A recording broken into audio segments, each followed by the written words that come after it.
Let me tell you something, you get out of practice with this. It's been about 8 days since I've done a video. It's been even longer since I played this game, so I'm just re-familiarizing myself for a second with the buttons, but bear with me. This isn't as easy as it looks. Trying to dabba do whatever the Flintstones say, yeah. Blowing up my allies because I can't get the button configuration going. Haven't put it to long-term memory. So trying to play this game, which, mind you, I'm not going to be talking about at all. So if you care about this game, there's basically going to be B-roll in the background. I'm not even trying to do like a whole no death run again or anything like that. I'm not going to stop talking and mute myself during cutscenes. The game is just strictly there as background and filler. But I'm making it hard on myself trying to play this and talk at the same time. So, the last week, I had a mate come over. It was about 15 years in the making. Now, I'm not going to like divulge a whole bunch of information because it'd be irrelevant to you anyway. But for those who aren't my friend listening to this now, it's basically 15 years in the making, is because with what you're seeing on screen is essentially how our friendship started. So whilst it wasn't directly Space Marine 2, by that I mean it started on PlayStation and it started on playing games online together, a bit like this. And we were on and off, we were always friends, and the funny thing is as well is that there was even times when I think we didn't talk to each other for maybe quite a while. Could have been a year or two, and we sort of always knew where we were. We didn't always keep up to date with what aspect of our lives we were in, but we stayed in touch is probably the best way I can describe it, but really lived our own lives, and they are quite different lives, which is another thing I'll be talking about in this video. But when my friend came over on the first evening, I even jokingly suggested that, hey, we should maybe sit down together and do a video like this. Maybe play a co-op game and just do some commentary at the same time together. And I say jokingly because whilst we share a lot of similar views and ideas, and I think we learned from each other just having spent about the last 8 odd days together, we couldn't really be further different as people at the same time as well. So, for example, I would consider myself highly religious in regards of being a Catholic, whereas now don't get that twisted with being the best Catholic. I'm not making any claims that I'm the best Catholic or living my life down to a T by the Bible, but by that I mean my belief. Now, I'm sure my friend won't mind in me saying he's just an outright atheist. He's nor here nor there with God. It's quite frankly a conversation we didn't even have, but it's a totally different view from mine. Now, we don't judge each other for those sort of views, and we don't try and have some kind of a wedge between ourselves because we've got a difference in opinion. Another thing that we have a difference of opinion is, besides religion, is dating. Interactions with women. For example, I would want to have a family. Not just a long-term relationship, but a family. I'd want my kids, it ties in with religion, to say be baptized. I'd want to be married with my wife in a Catholic church. Whereas for my friend, it's not particularly important to be married whatsoever, and he does not. So it's not even a question of maybe, he does not want to have children. So again, I come back to, we couldn't be more similar, yet at the same time be completely different from one another, even the way we look. So maybe to a third person outside looking in, you got this guy he's ex-army, but he's a lot fitter, stronger than me, I would say. Maybe he's laughing, listening to me right now. But my dad's words, so it's not even me making this quote, my dad's words are, the only thing missing is him being strapped to an M4 or him being strapped with an M4. He looks like an operator, and you know, I think that's a pretty accurate description, and that's my dad's first words when he saw him in the flesh. Of course, like over a video, it's over a Snapchat. So I think my dad's pretty on the money there, and that is, as you've seen in my videos, that is not what I look like at all. And yeah, we did some things together that normally would be completely foreign to each other. Like we went on drives, and I was saying this to him. We went on drives and day trips that were very easily accessible to, say, my ex and I when we went together, but we just never ventured out. We never did any of the things that I did with my mate. And my mate tried things that he would normally never try. For example, pick up a tennis racket. And not just pick up a tennis racket and have a hit with me. Actually showed initiative, showed interest, and even went to a local club and did a session with the local club, the local mums at the local club. And it was a really good experience for him, for me to do that with a mate who could give two shits about tennis. And mind you, on the back end, all the activities that we did and all that lost time that we caught up on. Now, with that as well, just wanted to get my bearings on what I have to do now for a second. So yeah, with that in mind, where was I? When he arrived, some people asked me, my mum asked me, his mum asked me, oh, was it awkward?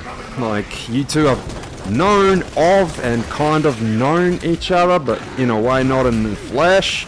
Was it weird when you two linked up? And I said the same thing to my dad was actually the only one that didn't ask me that question. He didn't ask, oh, was it weird?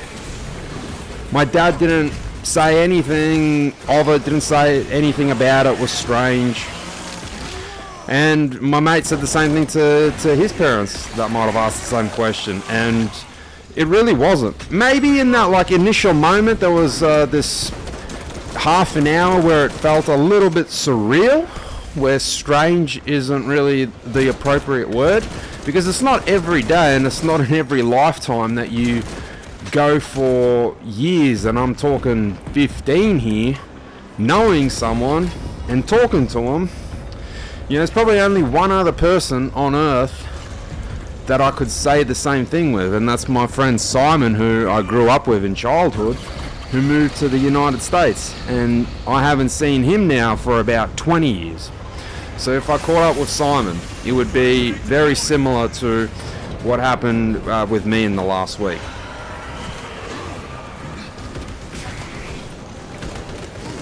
Almost just spawned out of the ground before. Alright, so this last week, a lot of sightseeing, doing things, and this is going to be an objective. One of those like tower defense kind of objectives where you're under the gun, on the clock.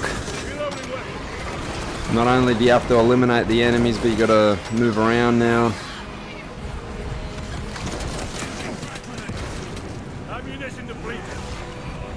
Yeah, apologies is actually quite difficult. It's harder than it looks to concentrate on talking with the game going on in the background, still trying to get that done. But this week is one thing that's come to mind is given me like a really good experience as well, because outside of really my relationships, I haven't lived in, say, like a share house environment probably now.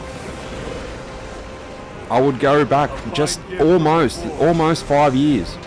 So now, not including a girlfriend, you know, having lived with someone for about 8 days, would have been the first time in 5 years, not including girlfriends. And like I said earlier in the video, it was two people that couldn't be any more different in quite a lot of things, quite a lot of even core principles, some would say, but can still have a really good friendship and overall a pretty strong bond. So for those of you out there, now I'm going to tie this in. This is going to be like a segue. I want you to hear me out. I want you to take my example here where you've got two different people in me and my mate but still managed to live harmoniously for 8 days together. Now, I'm not saying 8 days is like a really significant amount of time. Sure, it's not a relationship, but what makes things work, yeah, is compromising things and communicating things. So for all those of you who now are thinking, what the hell are you even going on about? Well, it'd be like living with a woman. Be like living with anyone else, living in a relationship. Shit, even if you're so inclined, you're homosexual, you're polyamorous, whatever kind of freak you are, this still applies to you by being able to communicate well, to live harmoniously with the person that you're living with. And it doesn't matter if you have different interests, different likes and dislikes. You simply try and attribute your timings in what you do during the day, what time you go to bed, what time you wake up, and you try and be courteous to the other person that you're living with. I just got fucked up. I just took a cream pie. This is like years of war shit right here. You can even get like lifted. Now we lifted, we elevated, but I reckon we're gonna lose one of the radio towers. I'm gonna like focus spec here now. So yeah, you got to be able to compromise, and a lot of people they fall out of relationships because they just think that they're going to find something better, that they're not happy. And like one reason where my mate and I just simply didn't falter like in our circumstances living together is because it was just so easy to communicate with one another. We just spoke to each other straight, which mind you a lot of people don't like. When you talk to them straight, they either get intimidated, or they think that you're too forward, you're too blunt, you're too rude. One thing I learned from my mate, and he said it really well, is like, I can't be fucked getting to know anyone here. I can't be fucked saying hello and goodbye. I think I just cooked it. You know what? We're still undefeated, alright? We're defeated, but undefeated. We haven't died. We're not dead yet. We got defeated because we lost the gay antenna, bro. Just buy a new one, man. Uniden. Long range antennas, bro. Across Australia. Let's go. Restocking.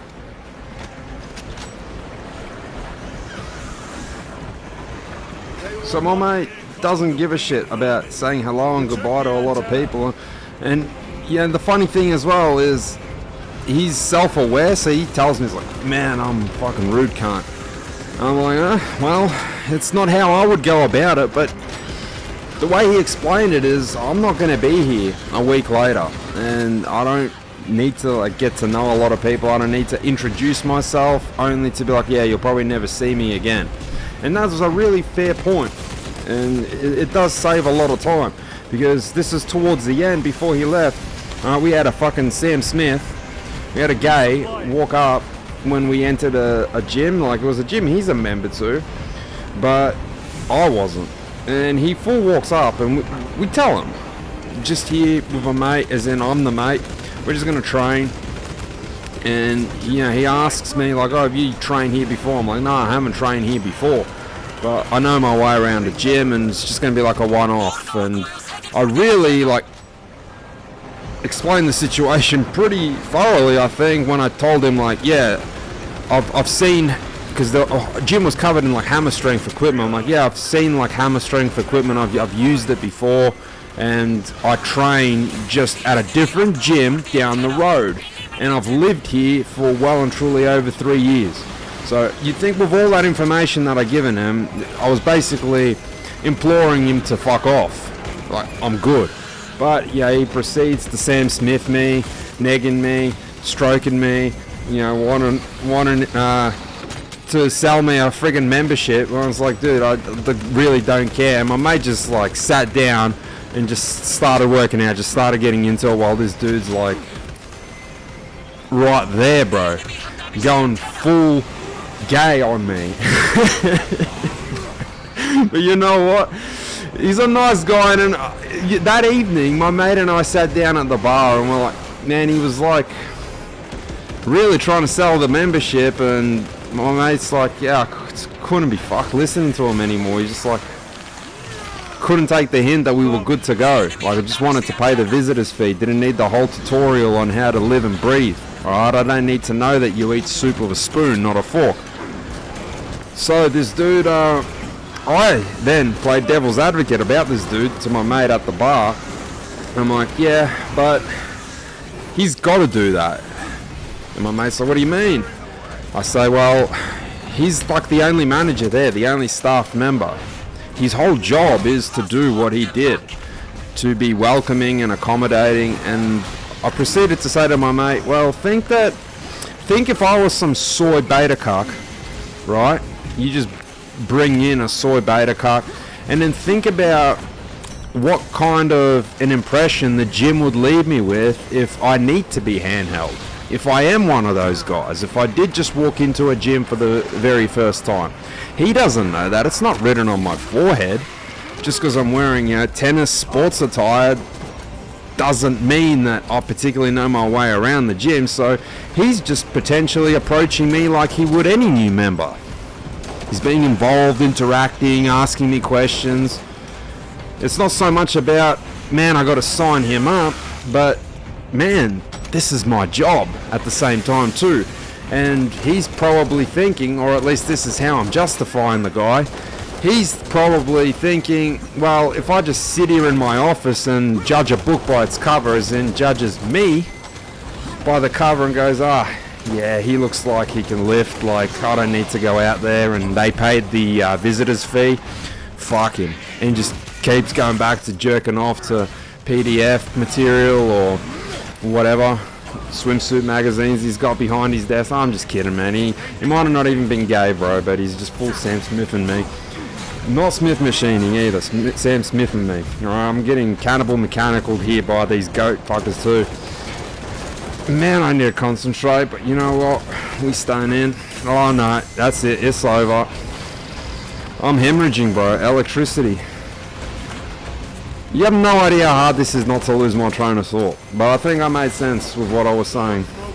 And I think I played devil's advocate alright. And that's where my mate in the bar was like, yeah, you know what, that makes sense. Like, he just did what he had to do.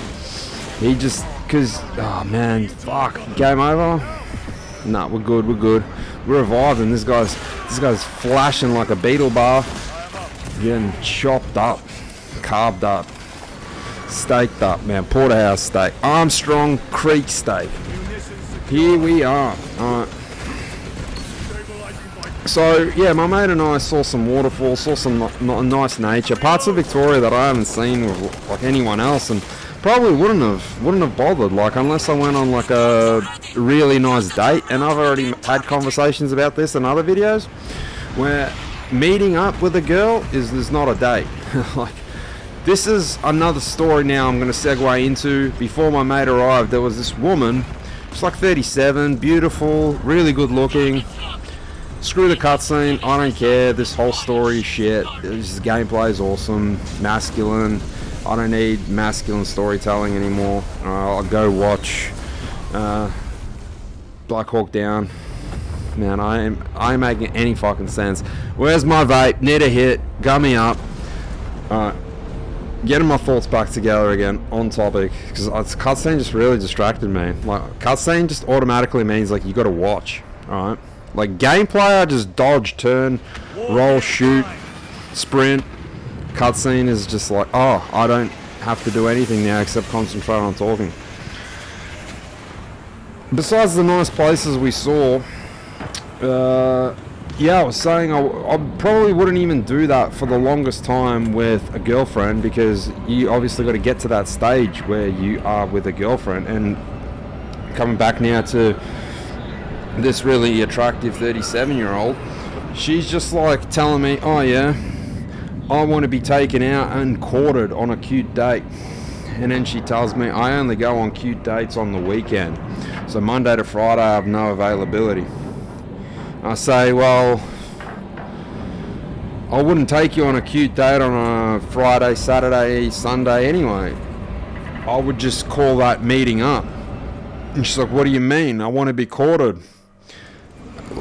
I'm like, well, it's all good what you want. I want that too, but like when you play the long game, you get courted, you know, you get picked up, or an Uber sent to your house to be picked up. when we've established that we're in a monogamous relationship. I'm not just gonna court you, she's implying to me, pick me up, Hal Hitler, take me to a restaurant and pay for my food, whatever I want kind of thing. Pick me up, take me home, maybe not get invited in, and tell you something else. Like, even if she did invite me in, my mate and I had an agreement in this predicament too, where we don't even want to sleep with you on that first date, right? Even if we put that label on it and called it a date, we don't actually want to sleep with you on the first date, because my mate's words, he's like, well, if you just let me hit it, you're just doing it with everyone else, and it's not going to be even worth. It's instant turn off. All right, it's like a what's the expression? Not oxymoron, no, but there's just like a clash with that kind of a response. Like, you let me hit it, and to most men outside looking in, isn't that the goal? Well, no, it's a clash, and it's actually a non-desired outcome, because if you let me hit it, I'm actually in turn turned off. Alright, that makes sense? Was that a good enough sort of like eulogy with what I just said? If you let me hit it, I'm turned off in turn. So then that means I'm either not going to hit it anyway, or if I did, well, if my mate did, I should say, because I personally don't, it's no longer in my repertoire, but, you know, not throwing him under the bus, I'm just saying, if he sleeps with a girl on the first date, he doesn't want to see her again.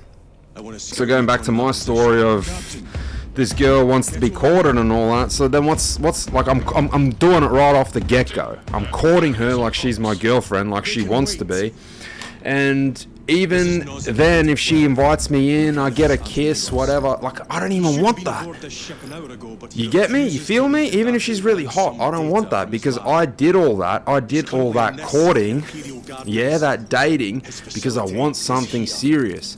So for her to offer me her culo, right, spread a fucking tuna sandwich, rudely putting it, is just going to absolutely annihilate that whole date experience, even if that date experience went well, because I'll just think, man, this is actually not the desired outcome. Anyway, that chick just couldn't get it. If you didn't get it with what I just said right now, then fuck you too. Like, you don't get it. And that's why, like, we were talking as well, my mate and I, his Hinge is getting like the same amount of matches in an afternoon as I get in a week. But I'm like, man, totally different profiles, alright? Totally different profiles. My profile, like I said, is a bit almost radical, for lack of a better word, because it outright says long-term relationship. It outright says I'm not interested if you have children. It outright says I'm not interested if you proclaim yourself as spiritual or atheist. And it outright says if you believe yourself to be a boss bitch or anything along those kind of lines where you're prioritizing career, then I'm not interested in that either. So when you got a profile like mine, which some would say is pretty closed off, maybe overly asking for too much, and then you just got like a free, masculine, spirited motherfucker like my mate, quick, long, short, whatever, man, come in my 4B and I'ma dodge ram you, time and chain, no belt, on the hood of the bonnet, or on the tray, because he's got a mattress in that tray too, man. He travelling across Australia, got a mattress, he's prepared. Alright, wrap it up and stick it in. That's it. So when you got a profile that's ready to stick, ready to slice and dice, man, you don't want to match with a Catholic boy, you want to match with the preacher. You want to match with the man that's going to take you on that cute little date in your bedroom. Man, see that? Just like sliding in, bro. We're talking AI Gronk here. What is it? Gronk? Elon Musk's AI. Nice and deep. Loadout. Played this game on and off like the last 3 weeks, and we're finally at the part where we can do something with our loadout, even though everything's just grayed out. So Man, Gronk's still yapping. Whatever you say, Gronk. What do you recommend? All these guns look fat. Fat with a P-H-A-T. 90 keg club. Man, that was funny. Well, my mate's like, yeah, get done in by the 90 keggers. When they're working the angles, bro, and they meet up for that date when you got to court them, and you just get a tanker in your car, bro. The whole car's shaking, man, when they plant their butt in the car seat. Talking about when you take these deceptive women on dates, man. You never know what you're going to get sometimes. I guess there's women out there that can say the same thing, like, oh, he don't look nothing like his profile pictures. Whatever, man. As long as you are straight up, I think you can get along with anyone. And that's the next thing I was going to go into. How I mentioned already, my mate and I couldn't be more different from one another. But when you talk to each other straight, when you keep it real, when you got different hobbies and different even biological clocks, when one goes to bed at 9 and the other falls asleep at 3 a.m. that is, you still find a way to not trip over each other, essentially, because you just have your shit to do. You know what you need to do. You know when you're going to be up, so does the other person, and you just do your stuff around the house that doesn't impact the other person. For example, he's going to bed at 9 p.m. I'm going to be up for another 4, 5, 6 hours. Yeah, sweet. I'm not just going to go and start fucking recording YouTube videos like this and going, yeah! Just out there screaming, getting buzzed, taking gummies. But a lot of people don't even think about shit like that. They don't even think about how sometimes it's just really easy to get along with someone, even if you don't see eye to eye on a lot of things, if you just communicate with them. Seeing eye to eye with shit isn't even that important. To have a good time, to have a friendship, to have rapport with someone, I don't think, and I've said this, it's not even that important in relationships with women. Being identical, being similar, having things in common. And this is another conversation now I'm segueing into that I've had with my mate. And I said to him, did we just fucking freeze? That, man, this is like cooking me. I don't even know what I'm doing. Pardon me a sec. I guess that's where I gotta go. Like, it's just confusing. This is really throwing me off. I just wanted it to be linear, couldn't make it linear. Now you got me lost in translation. Space Marine? I'm spaced out Marine. The gummy Marine. I want to seek patronage at Kotaku. None of this PvE. I got no fucking Space Marine friends. I want to play single player. I'm guessing I just gotta, like, that's the one. I just gotta, all progress will be lost it. Go down this route. So what was I saying? Core values then. So when you meet a woman, right? That's why my profile is the way it is. I'm going back to the whole profiles conversation, yeah? My mate's profile is just very open-ended. It promises nothing. It promises no love. It promises no commitment from him. Fealty. Promises that I'm just gonna hook up with you without saying it. Does that make sense? That's what his profile promises. If you read between the lines, even then, if you've got a sub-average IQ, when someone's got a profile saying they're just passing through, as in they're traveling Australia, and they're originally from Perth, and then when they're, say, in Brisbane, Newcastle, well, put 2 and 2 together, they're just going to be passing through. So if you're going to meet up with that person, it's going to be to hook up with that person.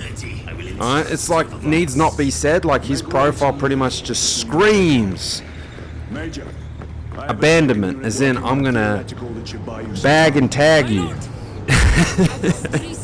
And then you're gonna get left behind. Don't fall in love with me. And I'm not saying there's anything wrong with that. right? It's just the way that his profile is, say, constructed. And, man, at the end of the day, don't look for a woman that you want to bag and tag and lead her on with a profile, say, like mine. If you want to bag and tag her, make that be known in your profile. If you want to find a woman long term, have kids with her, then make your profile like that. But then again, acknowledge that if you've got a pretty strict profile in the sense of religious preferences, drug preferences, then we're talking, say, political and racial and kids no kids and agnostic or Catholic or spiritual, non-religious. If every sort of niche or preference needs to be ticked off for you, but you're transparent about it on your profile, you got to understand that you might even be a really good looking guy. We're talking standing 2 meters tall, 6+ figures in your bank account, but you got all that written down in your profile. You might not be doing too well necessarily, because women, regardless of what your perception of them might be, don't particularly want to waste their time either, because they've got a choice of the market too, you know? Like, I've gone over this enough times, but I'll say it again. Women, for every 5, 6, 10, 20 women you match with, they can potentially, if they're on a paid version of, whether it be Bumble, Hinge, Tinder, they've got hundreds in the shadow. If they're on all three, they've got hundreds in the shadow realm, yeah? And they can potentially match with hundreds a day, right? That's not even that much. That's like 33 from every app. Very doable. If she's paying for them too and got unlimited swipes for a girl, for a woman, reasonably attractive, even if she's in the 90 keg club, she can still pull up some of those deceptive pics, work the angles. Man, she's got hundreds of matches. So if she's just matching and she's not thinking about long term, settle down, I want to find the love of my life on, say, Hinge, if she's not actually thinking that, and mind you, this is where I need you to listen, mind you, if she's actually thinking that, like love of my life, marriage in a Catholic church, no compromises, then she'll be strict in her choices too. She'll be strict in her filtering too. But if she's just kind of on the fence, which is another thing that I've actually got on my profile, it's like a poll. And the poll is basically like which one of the three like best describes you sort of thing. Yeah. And off the top of my head, one's like you would self-identify as a boss bitch. Another one is you want to be married in a traditional Catholic church and have a family of at least one child, but 2, 3 children. Or the third option was you're undecided and open to traditional marriage, but you're not sure yet. And I've even had quite a few matches that match with that option, the undecided option. But what is that telling me? That's telling me that, I'm decided. And that's telling me that, well, she's matched by having selected that option. So she's got interest, but she's not quite ready to turn that leaf. Like, she's not quite ready to, we'll use the term settle down. She'll only start thinking about settling down if I check all her boxes, if she gets what she wants out of me first, sort of thing, and she's still willing to keep her options open. She wants to see if the stars align, the horoscopes match. You know, they all love to do that thing too, man. Rather than, I heard this quote, so I'm not even going to dub it that it's mine, but I heard this expression and quote about people just don't want to make things work anymore. They don't want to compromise.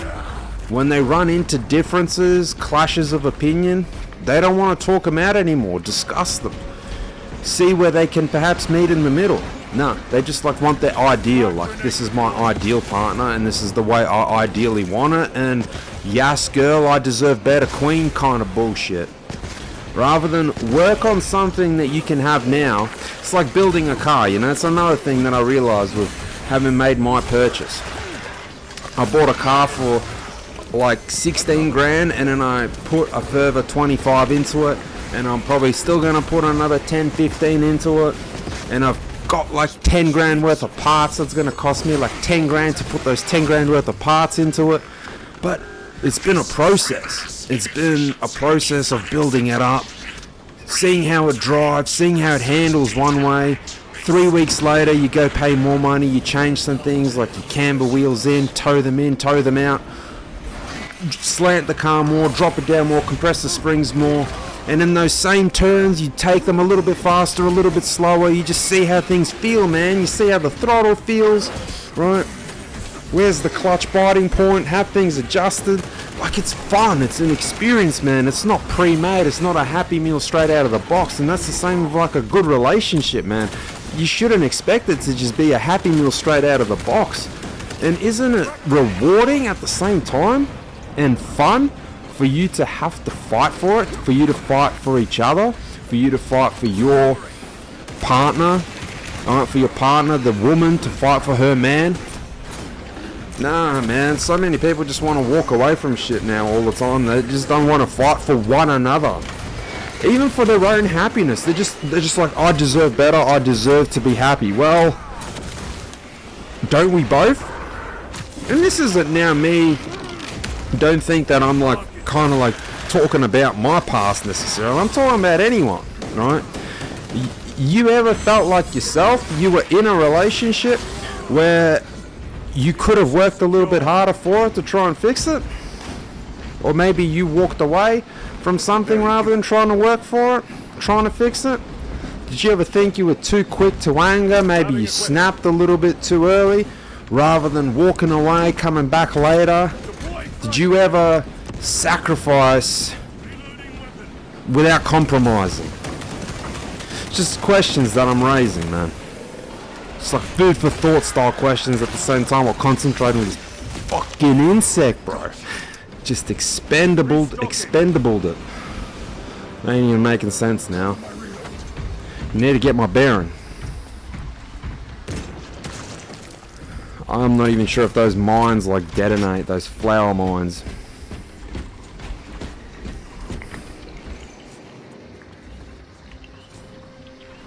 Okay, I'm a bit lost. I'm not even seeing any kind of marker now. I know that was the button to tell me where to go next. Loading up.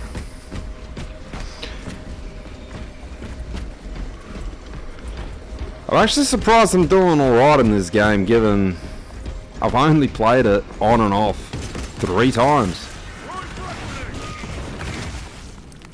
And this is the hardest difficulty I could crank it to, at least for the first playthrough. Reloading weapon. Anyway. The Emperor protects. Yeah, it'd be funny if my mate started a trek back. He's gone about 600 odd Ks, but funny if he's gonna even be like listening to this video whilst making a trek back. Stay with yours truly for another 4 or 5 days. If you're listening, bro, it ain't no big deal, man. Yeah, my mate actually said this to me as well. He's like, yeah, if I had someone coming and seeing me, I'd tell my boss to get fucked. And I'd make time for them, especially if they're going all the way around Australia. We haven't seen each other for 5, 10, 15 years. Shit, man. Can't you call in sick for a couple of days? Maybe some people can't. It's true. Maybe some can't. I understand that also there's different conundrums. People have families, girlfriends. Time goes on, doesn't wait for anyone. Who you were best friends with 10 years ago might have a new best friend. You know, being their wife. Being their 1 to 2 to 3-year-old child. Maybe that's their new life. That's their new best friend. And whilst for you, outside looking in, that friendship might still be the same as it always was. They might have a different filter on, so to speak, if you catch my drift. It's not to say they love you as a friend any less, it's just their priorities and the humans in their life have changed. So their priorities towards those humans have changed. Hearing it close by. But again, you know, you make things work. I for example, I had another commitment on the Saturday, less than 24 hours after my mate arrived. My mate of 15 years, but I said, oh look, I got commitments with my mother, and we're probably gonna spend the entire evening together. I'm not gonna cancel on her. I'm not gonna cancel anything on you. And he just said it, man. This is what I'm saying about we just talk it through, compromise and agree on things. And he's like, yeah, I'm a big boy, and well, we know you're a very strong big boy, bro, and you're gonna be able to handle yourself for the evening. I'm gonna go out and you're gonna do whatever you want. You can stay in, go out, it's all the same. I'll see you tomorrow. And that's how it is. And this is like another thing that I struggle to understand. Now he's got people like fucking him left and right, alright? And not the good kind of on the bonnet of the Raptor kind of fucking, yeah? People being all like, I got work, I got this, I got like a missus. It's hard for me to see you until X date. I can't see you for the next 3 days, but on the 4th I can. I'm thinking to myself too, like, man, not my place, sure. Nor do I know these people for me to criticize, but I'm just thinking, even if I had something like my mum living here. My dad actually asked me this question. My dad asked me this question over the phone yesterday, and he said, oh, would you still let your mate stay, or would it be different if you had a girlfriend? So if I was still living with my partner, say we're in like our 5th year, heck, if it's like our 5th year, maybe we're engaged, or maybe she's pregnant, or maybe both. And even if it was all of the above, I said to my dad, like, yeah, I'd still let him stay. I'd let him stay because there's enough damn room. And it's not even about having known him for 15 years or 15 weeks. Either way, I'd let him stay because we can make it work, alright? I'm willing to compromise, alright? Like, I understand you maybe can't take time off, you need like the money, you need to go to work Monday to Friday, you're not even in a position, alright? I've said this in other videos, you're not in the fuck you position to tell your boss fuck you, alright? So you have to go to work. You have to bring the money home, you have to pay those bills, mortgage, child support, whatever it is. You're not in that position, and I can totally get that. But even then, if I got the space, so even if I'm in that position where I gotta go 6, 7, 9 hours of the day, whatever, my mate can stay there. Even if he goes and finds something to do for the whole day, which is the type of man I know he is, because that's the type of man he was with me. He went and found something to do on a day I was busy. He at least has a roof over his head, he has a home base, comes back, goes to bed. So to answer my dad's question, man, by proxy, you know, talk more in this video, is yeah, I'd let my mate stay, even if I live with a pregnant missus. Now, if she took, you know, a problem with it, well, I said to my dad, well, she wouldn't be my missus then, would she? Like, we wouldn't have managed to make it 5 years if she took issue with a close friend staying for 7 days. It's not going to be like a biannual, once a year kind of thing. Not necessarily. It's like, yeah, it's alright. I get her position. This is my imaginary wife. I would get her position. But I would expect her, if we've made it this far in our relationship, to not even make it a discussion. She'd just find the ability to compromise with me in that kind of a situation and just let me have my mate over. And yes, less than ideal kind of situation. We've got another person under the roof. A woman might feel a little uncomfortable, but this is what I mean by compromise, right? And in the future, she might call in some kind of a favor for her friends, for her mum. Her mum, again, I'm talking about my hypothetical wife here, but this might be something that you can make relevant in your life, right? So say my girlfriend a year later, half a year later, she says to me, oh, my mum wants to come and stay with us for a week. She's flying in from overseas. Weapons ready. Okay. And it's not even about, oh, well, she said yes to my friend, so now I've got to say to her mum, yes to her mum. No. Again, it comes back to that word, compromise. The middle ground, alright? It's not even about keeping score of who's scratching who's back more. It's just that I understand the situation. I understand someone's coming. I just wanted to see how much longer I got left to record in the game. I don't want to get cut off. And you make do with that situation, right? The way it is. Of course, I'm not going to tell your mum who flew in from overseas that she can't stay here for a week.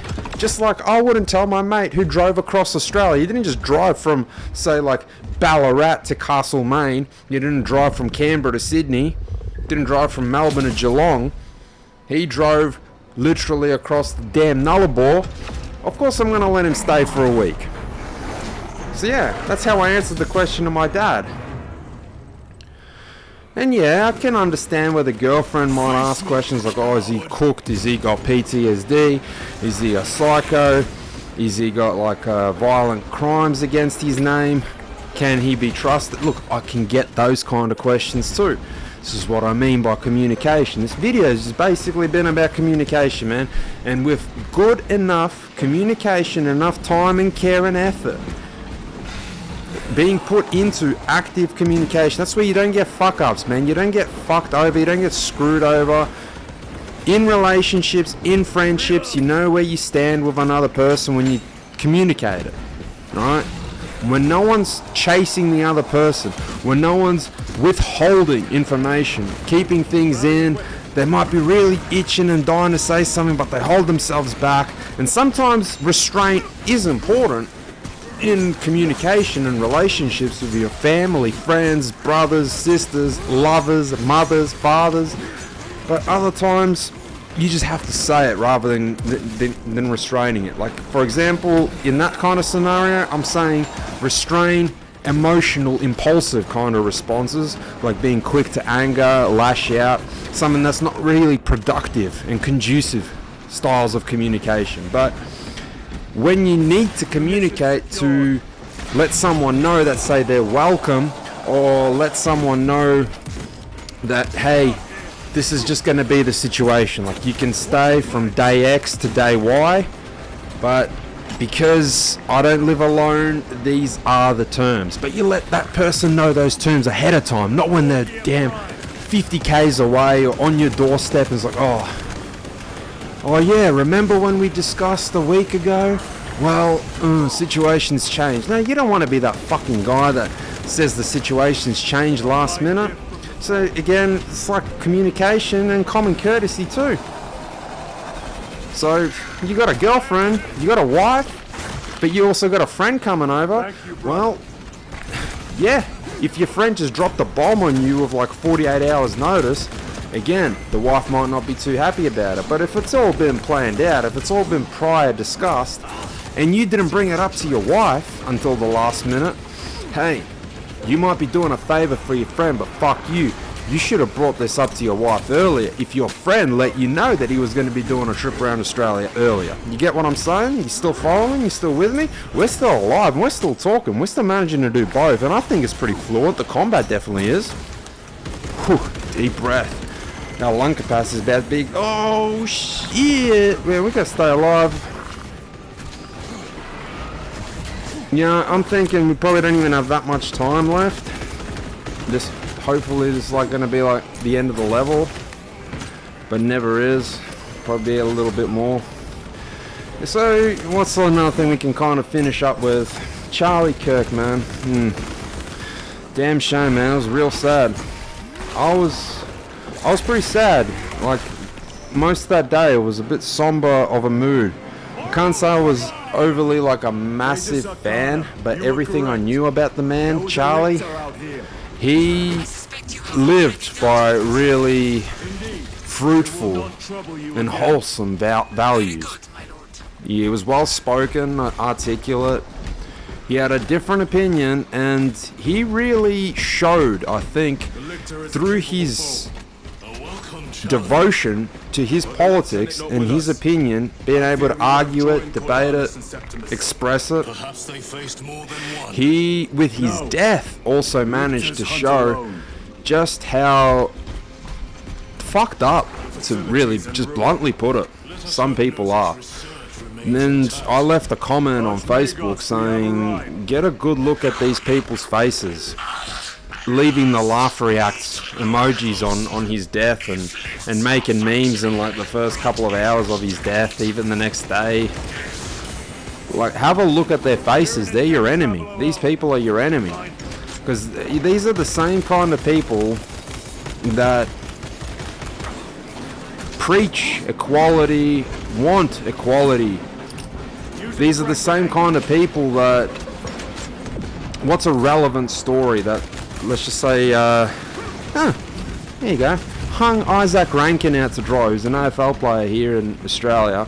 He made a derogatory remark that, mind you, was in private, right? He wasn't just like on air with a camera shoved in his face, and he called the whole public of Australia a derogatory homosexual term. He said it to another player and it was overheard and he got dobbed in.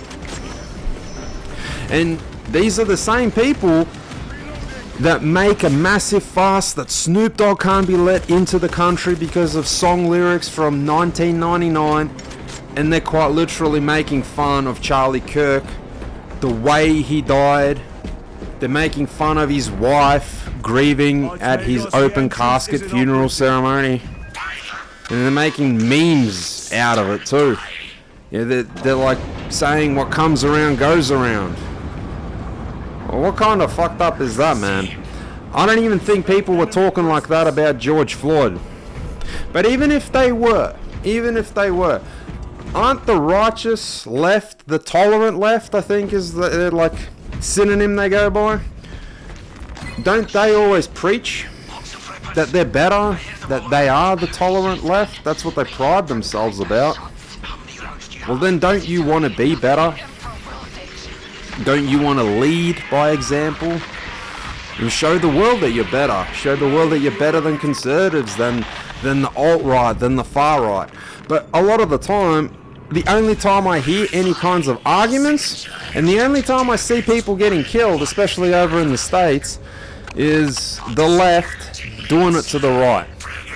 I still haven't seen or heard anything about some far-right Christian, Catholic, church-going, God-fearing man with a family over in the States. I haven't seen any of that pick up a gun and go and shoot up a whole bunch of kids, right? Shoot up a church. But you hear that. Kids getting shot by some kind of deranged, whether it be teenager or some kind of an insidious, sick kind of a freak of an adult. When you hear it of child sex crimes happening here in Australia, is some kind of a purple-haired freak. There was a story about a Ukrainian refugee getting stabbed. It wasn't by a church-going, God-fearing family, man. A church that got shot up in the United States, last I heard, wasn't shot up by a church-goer, family man that donated to the plate every week.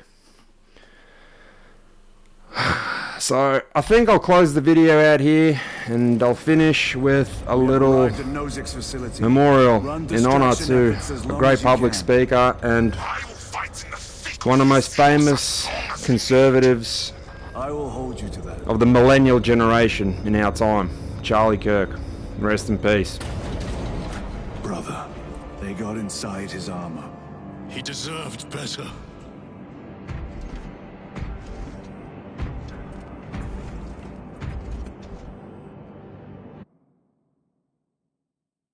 Only in America is it possible to say, you know what, I don't like the way the country is going, and to do something about it. Take that risk. Take that leap of faith. Stay involved. Trust God and act obediently. Romans 12:2 verse. That God will use all things for good for those who love Him. It's bigger than you. I want you to remember that. It is bigger than you. It's bigger than me. You are here to make somebody else's life better, the pursuit of liberty and freedom. You know what gives me strength? The hundreds of thousands of you that say, Charlie, keep going. 1 Corinthians 5 and 15. So that's all pretty amazing evidence, not just intra-biblical evidence, but extra-biblical evidence that Jesus Christ was a real person. He lived a perfect life. He was crucified, died, and rose on the third day, and he is Lord and God of all.